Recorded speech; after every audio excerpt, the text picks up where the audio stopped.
Existe um comportamento silencioso que a gente carrega sem perceber. Não é algo que aparece de forma óbvia, não é escancarado, mas molda a forma como a pessoa enxerga a própria vida.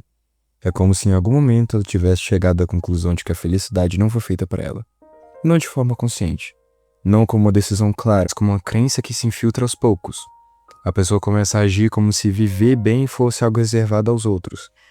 Como se existisse uma espécie de limite invisível que ela não pode ultrapassar. E a partir daí algo curioso acontece. Pequenas tristezas deixam de ser apenas momentos, passam a ganhar um peso desproporcional. Um erro simples não é mais só um erro, vira prova de incapacidade. Uma rejeição não é mais uma experiência, vira confirmação de que ela não é suficiente. Um dia ruim não é só um dia ruim, vira evidência de que a vida inteira está dando errado. É como se a mente começasse a selecionar tudo aquilo que reforça a ideia inicial, ignorando qualquer coisa que vá contra ela. Com o tempo isso se torna padrão. A pessoa não sente apenas tristeza, ela constrói uma identidade em torno dela. Ela passa a se enxergar através da dor, como se aquela dor fosse a definição mais honesta de quem ela é. E existe um certo conforto nisso, por mais estranho que pareça na realidade, porque quanto mais você acredita que a felicidade não é pra você, você para de tentar, e quando você para de tentar, você também evita o risco de se frustrar. É uma forma de proteção, mas uma proteção que custa caro demais. Isso cria uma distorção profunda da realidade, porque a vida não é feita só de dor, mas a mente passa a filtrar tudo como se fosse. Momentos bons são ignorados ou minimizados, enquanto momentos ruins são ampliados e repetidos mentalmente. E assim, pouco a pouco, a pessoa deixa de viver a realidade e passa a viver uma narrativa construída pela própria mente. Uma narrativa onde ela sempre perde, sempre falha e sempre fica atrás. E talvez o ponto mais perigoso disso tudo seja quando essa narrativa deixa de ser questionada. Quando a pessoa simplesmente aceita que é assim que as coisas são, porque nesse momento ela não está apenas triste, ela está convencida de que a tristeza é a verdade. Mas existe um momento, às vezes, inesperado, em que algo muda. Não necessariamente algo externo. Não é um grande acontecimento, na realidade. É mais interno e mais silencioso. É quando a pessoa começa a olhar para si mesma de verdade, não para a versão que ela construiu, não para a imagem que ela repete, mas para aquilo que está por trás de tudo isso.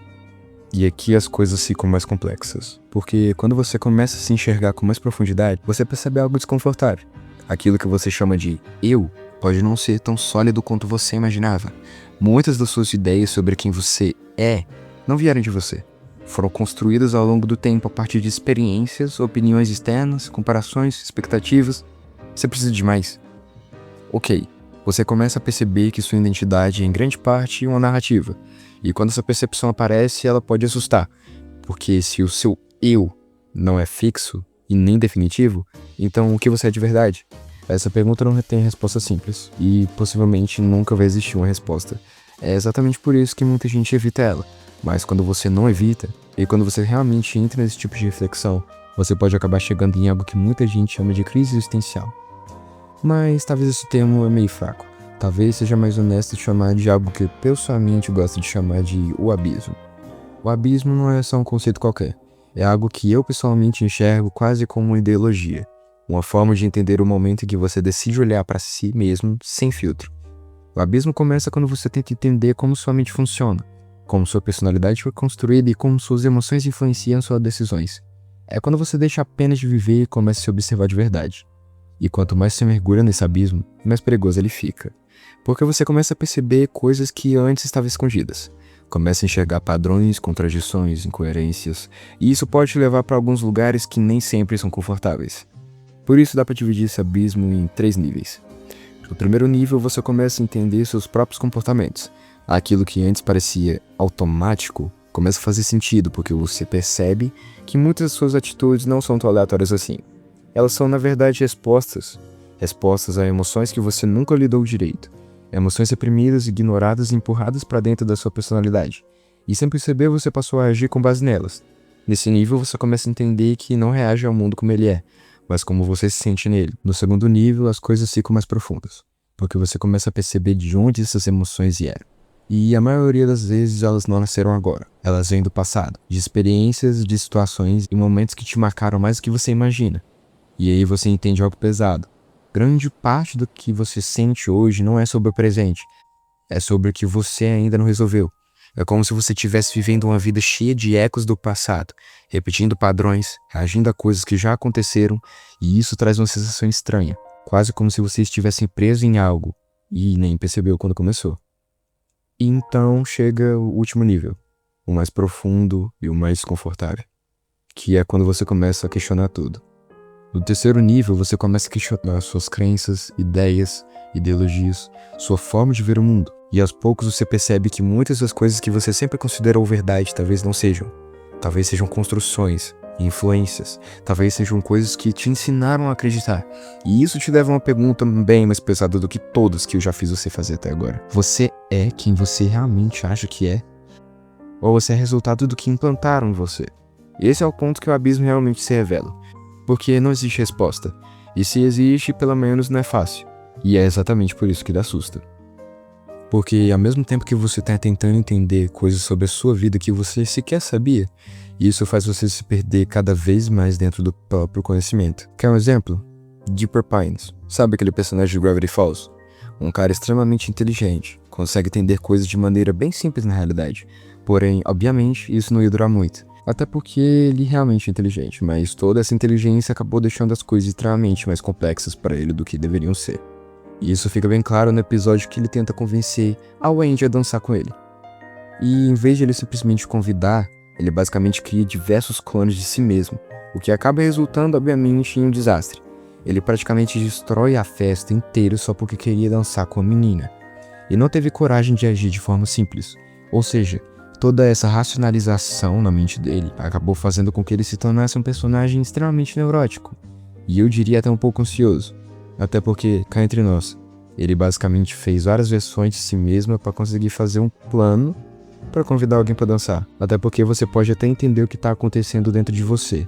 Porém, como Dostoiévski e outros filósofos já indicavam, quando você se conhece demais e a razão aparece em excesso, isso pode se transformar não em liberdade, mas em uma prisão. Isso não acontece de forma simples e nem rápida. Não é uma mudança de pensamento instantânea. É um processo.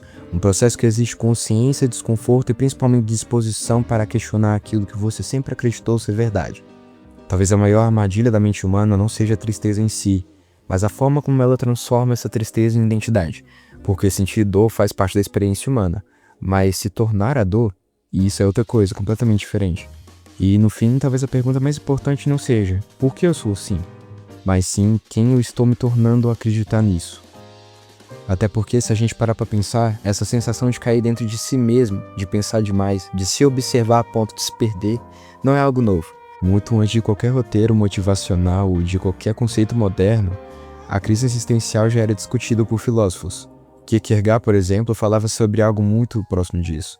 Ele dizia que o ser humano vive em constante angústia porque tem consciência de si mesmo. Diferente de qualquer outro ser, você não apenas existe, você sabe que existe, e isso parece simples, mas não é. Porque quando você percebe isso, você também percebe que pode escolher, que pode errar, que pode desperdiçar sua própria vida. E essa liberdade que deveria ser algo positivo começa a pesar. A angústia nasce exatamente aí. Não da falta de sentido, mas do excesso de possibilidades. E quando você começa a pensar demais nessas possibilidades, você entra em um estado onde nenhuma decisão parece suficiente. Nada parece certo o bastante. Você se paralisa.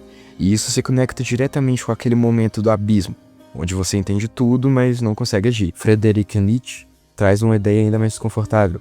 Ele questiona aquilo que você acredita ser verdade. Questiona seus valores, suas certezas, aquilo que você chama de realidade. E um dos pensamentos mais conhecidos dele, ele basicamente coloca contra você mesmo. E ele diz: se você tivesse que viver sua mesma vida infinitas vezes, exatamente como ela é, com os mesmos erros, as mesmas escolhas e as mesmas dores, você aceitaria? Essa pergunta pode parecer simples, mas ela destrói qualquer ilusão e, sinceramente, qualquer pessoa, porque ela te obriga a encarar a própria vida sem distração e, ao mesmo tempo, conecta com o abismo no nível mais profundo, eu diria. Quando você começa a perceber que talvez esteja vivendo no automático e repetindo padrões sem realmente escolher. E dentre essas, uma das ideias mais perigosas e particularmente uma das minhas favoritas, Arthur Schopenhauer. Ele enxergava a vida como algo movido por um desejo constante, uma vontade que nunca se satisfaz completamente. Você deseja algo, alcança e logo aquilo perde sentido. Então você deseja outra coisa, e outra, e outra, e outra, e o ciclo se repete infinitas vezes. E quando você percebe isso, você entra em um tipo de desconforto extremamente específico. Porque você começa a entender que muitas de suas ações não vêm de uma escolha consciente, mas de um impulso interno que você nem sequer controla atualmente. E isso se conecta diretamente com seu primeiro nível do abismo. quando você percebe que os seus comportamentos não são tão livres quanto você imaginava. Agora, junto a tudo isso, você tem consciência de si mesmo, como Kierkegaard dizia. Começa a questionar tudo como Nietzsche propõe, e percebe que talvez nem seja no controle da sua própria vida, como Schopenhauer sugere. E o resultado disso é exatamente o abismo. E talvez o ponto mais importante não seja fugir dele, porque em algum momento todo mundo acaba olhando para dentro, e todo mundo tem vontade de pular, mas nem todo mundo entra no processo. A diferença está no que você faz quando percebe, porque você pode usar isso para destruir ou para se reconstruir. E essa escolha, diferente de muitas outras, é sua. Mas caso algum dia você queira fazer uma visita ao abismo, não diga que eu não avisei.